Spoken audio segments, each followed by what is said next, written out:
ആരാ AC ഓഫാക്കാൻ പറഞ്ഞേ? ഇതിനകത്ത് ചൂടില്ലല്ലോ, വെറുതെ എന്തിനാ വൈദ്യുതി പാഴാക്കി കളയുന്നതെന്ന് കരുതി. നിനക്ക് അത്രയ്ക്കങ്ങ് നോവാനേ കറണ്ട് ബില്ല് നിന്റെ അച്ഛൻ മാധവൻ നായരല്ല അടയ്ക്കുന്നെ. എന്താ നിനക്കങ്ങ് കൊണ്ടുപോയോ? ഈ വീട്ടിലെ കറണ്ട് ചാർജ് അടയ്ക്കുന്നത് എന്റെ അച്ഛനാ. എന്റെ ഇഷ്ടം പോലെ ഞാൻ അത് ഉപയോഗിക്കും.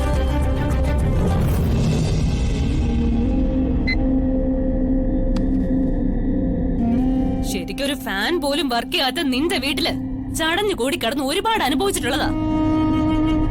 ഇനിയെങ്കിലുവേ കരുണാകര കുറുപ്പിന്റെ മോളാണെന്നുള്ള പദവിയിലും അന്തസ്സിലും ജീവിക്കണം എനിക്ക്. മേലിൽ എന്റെ അനുവാദം ഇല്ലാതെ AC ഓഫാക്കി പോരുത്.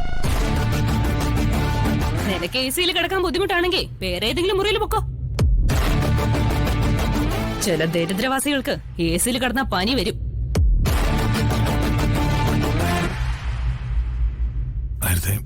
എനിക്കൊരു കാര്യം പറയാനുണ്ട്. എന്താ? ഇന്നലെ രാത്രി അമ്മ വഴക്കു പറഞ്ഞത് ശരിയായില്ല. ഓ, എന്താണാവോ ഇപ്പൊ മാതൃസ്നേഹം സടകൊടഞ്ഞ് എഴുന്നേറ്റത്?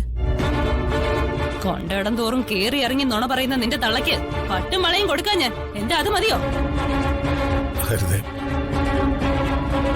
ഇന്നലെ രാത്രി അമ്മ ജഗദാന്റിയെ കാണാൻ പോയതൊന്നും ആയിരുന്നില്ല. പിന്നെ പെട്ടെന്ന് നെഞ്ചുവേന വന്നപ്പോ ആശുപത്രി പോയതായിരുന്നു. കഠിനമായ പണിയൊന്നും ചെയ്യാൻ പാടില്ലെന്ന് ഡോക്ടർ പറഞ്ഞത്രേ.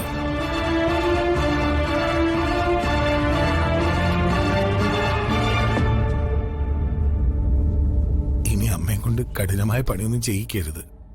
പരമാവധി വിശ്രമം കൊടുക്കണം.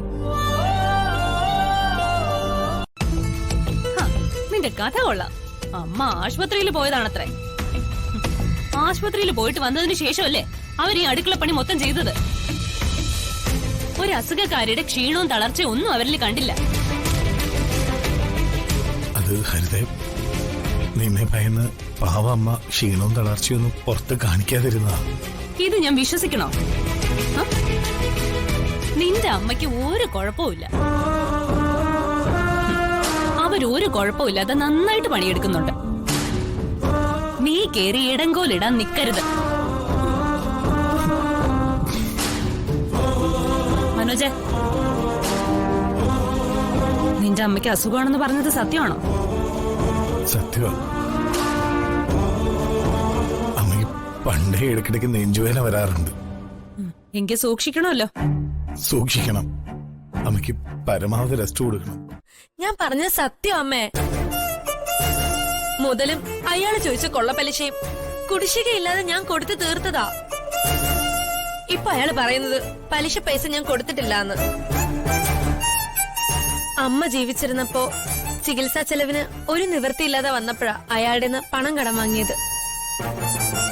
കഷ്ടപ്പെട്ടുണ്ടാക്കിയ പണം മൊത്തം കൊടുത്തു തീർത്തിട്ടാ അയാളുടെ ഇടപാട് തീർത്തത്.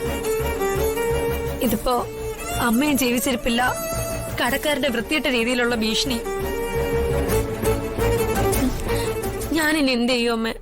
വിവാഹപ്രായം കഴിഞ്ഞ് ഒറ്റത്തടിയായി നിൽക്കുന്ന പെണ്ണാ നീ. നിനക്ക് ചോദിക്കാനും പറയാനും ആരുമില്ലെന്ന് അയാൾക്ക് നന്നായിട്ട് അറിയാം. ദുരുദ്ദേശം മനസ്സിൽ വെച്ചുകൊണ്ടുള്ള ഒരു തരം വിലപേശല അയാൾ നടത്തുന്നത്. അതൊന്നും കേട്ട് നീ കുലുങ്ങരുത്. ഒരു പൈസ പോലും ഇനി കൊടുക്കാനും പാടില്ല. അല്ല, അയാൾ ഇനി ഭീഷണിപ്പെടുത്താൻ വന്നാലോ? വരില്ല. നമുക്ക് പോലീസ് സ്റ്റേഷനിൽ ഒരു പരാതി കൊടുക്കാം. അതിപ്പോ പരാതി കൊടുത്താ എന്താ പ്രശ്നം? അയാൾക്ക് പണം തിരിച്ചു കൊടുത്തതായിട്ട് ഒരു രേഖയും എന്റെ പക്കലില്ല. ഒരു രേഖയുമില്ലേ? പണം കൊടുക്കുമ്പോ അതിന്റെ രസീത് വാങ്ങി സൂക്ഷിക്കായിരുന്നില്ലേ നിനക്ക്?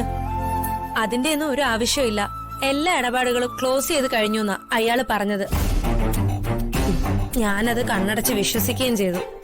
അപ്പോ നിന്നെ അയാളുടെ ലോകത്ത് തളച്ചിടാനും അപമാനിക്കാനും വേണ്ടി അയാള് കരുതിക്കൂട്ടി മെനഞ്ഞുണ്ടാക്കിയ ഒരു തന്ത്രമായത്. അതിന് നീ അവസരം കൊടുക്കരുത്. അവന്റെ ഭീഷണിയിൽ നിന്ന് രക്ഷപ്പെടാൻ നമുക്ക് വേറെന്തെങ്കിലും വഴിയുണ്ടോന്ന് നോക്കാം. നീ സമാധാനപ്പെട്. ഒരു ശാപം പിടിച്ച ജന്മമാമേ ഞാനിപ്പോ ചന്ദ്രികാമ്മയെ കണ്ടിട്ടാ വരുന്നത്. അവരുടെ കാര്യം ഇതിലും ദയനീയമാ മോളെ. ഒരു വശത്ത് ഭർത്താവിനെ പിരിഞ്ഞ ദുഃഖം, നെഞ്ചുവേദന പോലുള്ള കഠിനമായ അസുഖവും ജോലിഭാരവും മറുവശത്ത്. അത് വെച്ച് നോക്കുമ്പോ നമുക്കൊക്കെ എന്ത് കഷ്ടപ്പാടാ ഉള്ളത്. അവരെ പോലെ നന്മയായ കുടുംബിനിയായ ഒരു സ്ത്രീക്ക് അത്തരം ഒരു അവസ്ഥ വന്നത് സഹിക്കാവുന്നതിനപ്പുറം.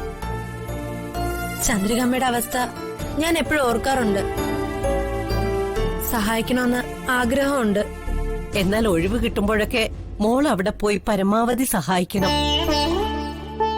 എന്റെ മോള് സുചിത്രയ്ക്ക് അവരിൽ നിന്നും കിട്ടിയിട്ടുള്ള സ്നേഹവും അനുകമ്പയൊന്നും മറക്കാൻ കഴിയില്ല മോളെ.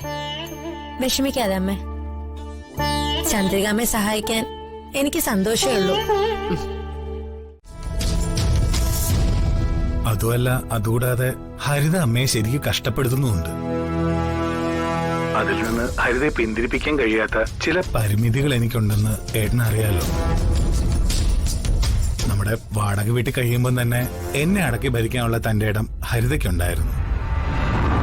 അതും ഏട്ടനറിയാവുന്നതല്ലേ. ഇപ്പോഴാണെങ്കിൽ അവളുടെ അച്ഛനെടുത്തു കൊടുത്ത വീട്ടിലല്ലേ താമസം. അതിന്റേതായ തലക്കനം ഹരിതയ്ക്കുണ്ട്. എന്റെ നേർക്ക് തോക്ക് ചൂണ്ടാതെ ചൂണ്ടി മുൾമുനെ നിർത്തിയിരിക്കുക അവളിപ്പോ. ഞാൻ വല്ലാത്തൊരു നിസ്സഹായാവസ്ഥയിലേട്ടാ. അനിയ, മൂക്കിൽ തൊടാൻ കൈ പുറകിലൂടെ വളച്ചെടുത്തു കൊണ്ടുവന്ന് ബുദ്ധിമുട്ടാതെ നേരെ അങ്ങ് തൊട്ടാ പോരെ. മുഖവര കൂടാതെ അങ്ങ് നീ കാര്യം പറയണം. നിന്റെ സുഖവിവരവും അന്വേഷണവും കേട്ടപ്പോഴേ എനിക്ക് എന്തോ കാര്യമുണ്ടെന്ന് മനസ്സിലായി. അല്ല, അതിപ്പോ അമ്മയുടെ അവസ്ഥ വെച്ച് നോക്കുമ്പോ വീട്ടിലേക്ക് തന്നെ കൊണ്ടുപോകുന്നതായിരിക്കും നല്ലത്.